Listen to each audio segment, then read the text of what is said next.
डिलिव्हरीसाठी ना 2 महिने मी गावी होते. त्यात माझं सेक्शन झालं होतं. आता काय मला घरातली डीप क्लिनिंग करायची होती, पण मला ते पॉसिबल नव्हतं.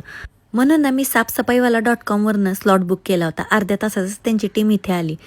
बाळ छोटं असल्यामुळं ना घरात साफसफाई असणं माझ्यासाठी खूप महत्त्वाचं होतं, पण मला ते करणं पॉसिबलच नव्हतं.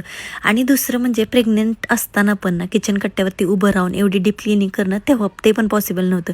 त्यामुळे घर खूप घाण झालं होतं. आता हे आलेत त्यामुळे घर एकदम चकाचक झालं. खरं सांगायचं तर आपलं बाळ ना छोटं असल्यामुळे साफसफाई खूप महत्त्वाची आहे. साफसफाईमध्ये थोडं पण कॉम्प्रोमाइज करून चालणार नव्हतं.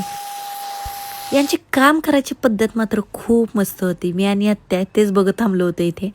बाथरूममधल्या भिंती, नळ, बेसिन सगळं खूपच खराब झालं होतं. ते पण त्यांनी एवढं स्वच्छ आणि चकचकीत केलं होतं ना.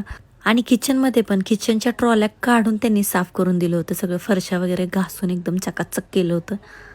आपल्याकडे असं म्हणतात, ज्या घरात स्वच्छता असते ना तिथं मात्र लक्ष्मी असते. पण यांच्यामुळे ना माझं काम अगदी सोपं झालंय. आता घराचा किचनचा लुक तर तुम्ही बघू शकता. जिकडे बघाल तिकडे चकचकीत आणि स्वच्छ दिसते.